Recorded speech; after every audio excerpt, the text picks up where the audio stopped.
동물용 레이저, 네. 그다음에 뭐 사람에서 쓰는 레이저까지 네. 장비가 정말 많은데 네. 우리 아이들이 레이저를 쓰는 게 맞는지 아닌지를 또 잘 모르실 것 같아요. 네. 그래서 어떨 때 좀 받으러 가면 좋을지 한번 말씀 주시면 좋겠습니다. 네, 레이저 장비는 가장 큰 장점이 이 약을 먹어서 전신으로 작용하지 않아도 우리 아이의 피부에 효과적으로 적용하기 위해서 동물에게 처음으로 접목이 된 것인데요. 이 사람 아토피, 소아 아토피 환자들한테 이제 스테로이드나 항생제 적용을 최소화하기 위해서 이제 레이저를 사용하게 되다가 이것이 효과가 있다는 것이 이제 밝혀지면서 동물에게 이제 넘어온 케이스의 레이저도 있습니다. 저는 아이들에게 레이저를 사용할 때 일괄적으로 다 사용하는 게 아니라 뭐 시기라든지 아니면 환경적인 부분을 잘 관리하면서 좋아진다면 사실 레이저는 필요하지 않고요. 약을 쓰기에는 증상이 경미한 아이에게 저희는 레이저를 가장 추천을 드리고 있고, 이외에 약을 써야 하지만 약을 쓰기에는 건강 상태가 좋지 않거나 나이가 많아서 약이 부담이 되는 경우에 저희가 보통 레이저를 활용을 많이 하고 있습니다. 특별히 뭐 나이에 제한은 없을까요? 나이에 제한은 전혀 없고 그 레이저의 장점 중에 하나가 아이의 어떤 기저 질환이라든지 그런 것과는 전혀 영향을 주지 않고 정말 외부에서 피부만을 타겟으로 레이저를 활용을 할 수 있다 보니까 그런 부분에서 노령견이 많아지고 있는 이제 우리나라에서도 아이들의 피부 컨디션이나 아니면 피부 질환 관리에 상당히 도움이 될 것으로 보입니다. 피부 관리를 위해서 저희도 사람이 가면 그다음 몇 회권, 몇 회 이렇게 가야 좀 효과가 있다고 좀 보는데 물론 좀 환자 바이 환자, 케바케이겠으나 그래도 한 몇 회 이상은 좀 받아보는 것이 조금 더 효과를 볼 때 기준이 있나요? 대략적으로?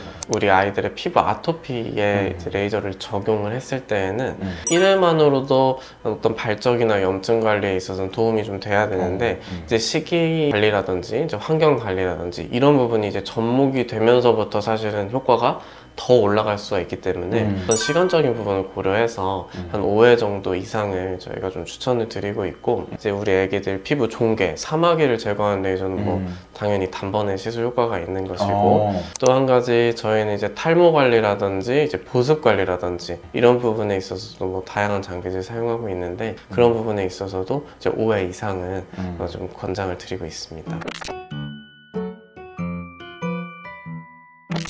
탈모는 폼에는 정말 많죠. 막 털을 바짝 밀고 문제가 된다든지 아니면 알 수 없는 이유로 그런 경우들이 있는데 원장님께서는 탈모에 있어서 라피클레르만의 어떤 특별한 뭐 좀 치료 방법 있을까요? 피부 구조적으로 진피층에 있는 이제 모낭을 어떻게 자극을 할 수 있느냐를 연구를 많이 했고, 그 부분에 있어서 이제 두 가지 방법으로 나뉘는데 물리적으로 자극을 직접 주는 방법이 있고 초음파를 통해서 이제 간접적으로 자극을 주는 방법이 있거든요. 그래서 저희는 이 두 가지 방법을 좀 접목시켜 가지고 탈모 있는 아이들에게 이제 활용을 하고 있는데, 간접적인 방법으로도 효과가 좋은 애기들도 있고 그 방법이 좀 미흡한 아이들한테는 이제 물리적 자극을 주는데 요즘에 아무래도 엑소좀을 진피층에 직접 주입을 하는 그런 방식도 활용을 하고 있습니다. 다양한 방식이 있다, 그죠? 사실 라피클레르만의 어떤 특징일 것 같아요. 제가 보니까 다른 병원에서는 사실 할 수가 장비가 없고 하니까 있어야 돼서.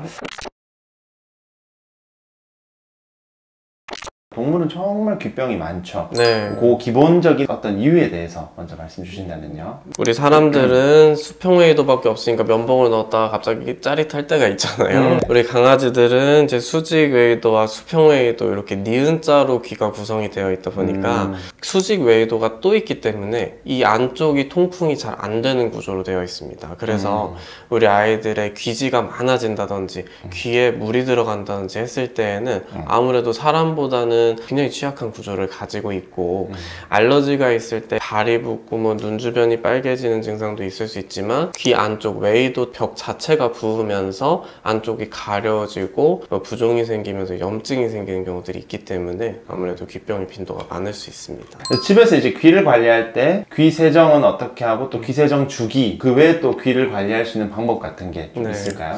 저희 병원에까지 오시는 분들은 귀병으로 오랫동안 고생을 하시다 하시다가 오심에도 불구하고 올바른 귀세정 방법에 대해 모르시는 분도 생각보다 많으시더라고요. 일단 1차적으로 요즘은 너무 간편하게 나온 이제 귀세정 패드도 있는데 패드만으로 귀를 닦아내는 거는 아까 구조적으로 봤을 때 전혀 도움이 되지가 않고 귀병이 없다면 사실은 극단적으로 귀세정 안 하셔도 된다, 저는 그렇게 말씀을 드리는데, 귀병이 그래도 있었던 병력이 있거나 귀를 가려하는 아이들한테는 샤워를 하듯이 귀세정 하시는 거를 이제 추천을 드리기 때문에 귀 니은자, L자의 이 원통에 물을 채운다 생각하면서 귀세정제를 찰랑찰랑 할 때까지, 귓바퀴에 찰랑찰랑 할 때까지 채워주시는 것을 이제 추천을 드리고, 그 이후에 그 원통을 마사지 하듯이 귀지랑 이 귀세정제가 섞일 수 있도록 부드럽게 마사지 해주시는 것을 추천을 드립니다. 2번, 3번 정도 우리 애기 귀 상태에 따라서 반복할 수 있는 것을 좀 추천을 드리고 있습니다. 보호자분들이 많이들 착각하시는 게 귀세정액 넣었을 때 이게 남아있으면 어떡하죠? 네. 이렇게 많이 물어보시는데 네. 남아있는 귀세정액은 그럼 괜찮을까요? 귀세정제가 남아있는 거 많이 걱정하시는데요. 사실은 그건 크게 걱정하지 않으셔도 되는 게, 강아지들은 귀세정하고 나면 자기가 속 시원할 때까지 털거든요.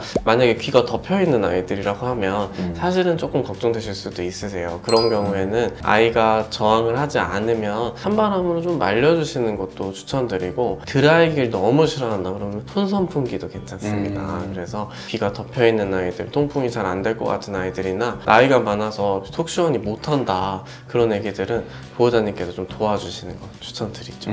귀가 진짜 너무 괜찮으면 네. 뭐 안 해도 되긴 하지만 네. 일반적인 경우에는 뭐 주 1회? 아니면 2주 1회? 뭐 어느 정도가 좋을까요? 수아의 케이스는 저는 한 달에 한 번 더 괜찮은 것 같습니다. 꼭 귀지가 있다고 해서 그거를 꼭 빼내야 된다는 생각보다는 귀지가 많을 때 애기가 불편감을 느낀다든지 그런 것들이 사실 더 중요한 것 같습니다. 병원에서는 혹시 귀에 대한 레이저 치료 같은 것도 있나요? 저희 병원에서 이제 귀 레이저는 아토피 레이저를 보통 많이 사용을 하게 되는데, 제가 제일 경계하는 부분은 귀 안쪽에 문제가 있을 때 귀 안에 문제가 있는 걸 먹는 약으로만 해결하려고 하는 것을 이제 가장 경계를 하고 있습니다. 왜냐면 먹는 약을 통해서 귀 안쪽까지 작용을 하기 위해서는 사실은 몸에서도 많은 노력이 필요하기 때문에 되도록이면 귀 안의 상태를 정확하게 보고 귀에 직접 적용을 해서 해결할 수 있는 방법을 가장 저는 좋아하고, 귀에 염증이 생겼을 때는 부종이 생길 수 있고, 그러다 보면 귀 안의 귀지들이 또 세균을 유발할 수 있기 때문에 부종을 완화시키고 염증을 줄여주고 이제 살균에 도움되는 레이저를 사용을 하게 됩니다. 그 레이저들을 활용하게 되었을 때는 스테로이드를 쓰지 않아도 더 편안해질 수 있는 그런 작용이 있죠. 진짜 원장님께서는 딱 아이들한테 맞춰서 최대한 맞춤형으로 네. 굳이 무리한 것들을 하지 네. 않고 너무 잘 케어를 해주시는 것 같습니다. 산책하고 나면 네. 항상 이 발을 어떻게 해야 되는지에 대해서 뭐 논란이랄까요? 네. 뭐 물티슈로 해야 맞습니다. 된다, 아니면 푸샴푸로 씻겨야 된다, 네. 뭐 그냥 둬도 된다, 네. 뭐 많은데요. 네. 원장님 의견은 좀 어떠세요? 사실 귀와 마찬가지의 접근이기는 한데요. 일단은 지간염이 오래 있었던 애기들, 그리고 발을 많이 핥는 애기들의 경우에는 당연히 좀 씻겨주시는 게 좋은데, 지간염이 있는 경우는 샴푸로, 특히 약용 샴푸로 씻겨주고 잘 말려주는 걸 이제 가장 추천을 드립니다. 그것은 지간염이 있을 때의 얘기고, 평범한 애기들, 아토피와 같은 피부 질환이 없는 애기들 같은 경우는 저는 극단적으로 그냥 놔둬도 된다고 생각을 하는데, 사실은 밖에 나갔다 오면 발이 더러워지기도 하고 노폐물도 있을 수 있기 때문에 그런 아이들의 경우에는 뭐 물티슈를 사용하셔도 되고 푸샴푸 쓰시는 것도 저는 괜찮다고 생각을 합니다. 그래서 질환이 없는 경우에는 사실은 자유롭게 보호자님께서 하고 싶으신 대로 아이가 편안할 수 있게끔만 해주시면 좋지 않을까 싶습니다.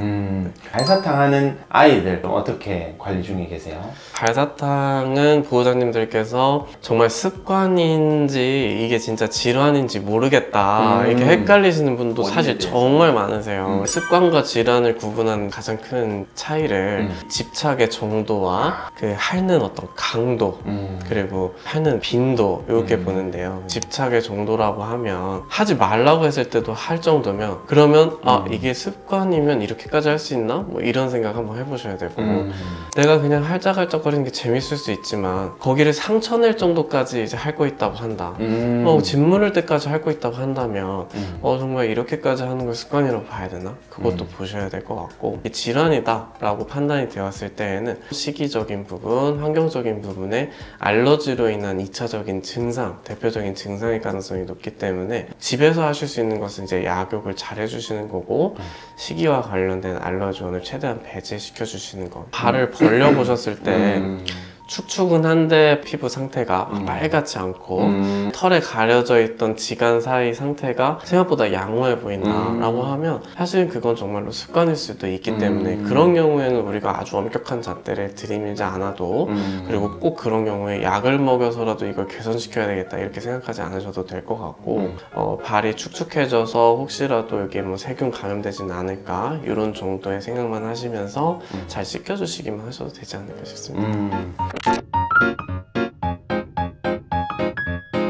라퓨클레르 동물 피부 클리닉 인스타그램도 있고 네. 유튜브 채널도 있습니다. 그래서 거기에도 많은 정보가 있기 때문에 추가적인 피부 관련 정보 얻으시길 바라겠고요. 오늘 일단 촬영해 주셔서 감사한데 마지막으로 혹시 해주고 싶으신 말씀 있으시다면요?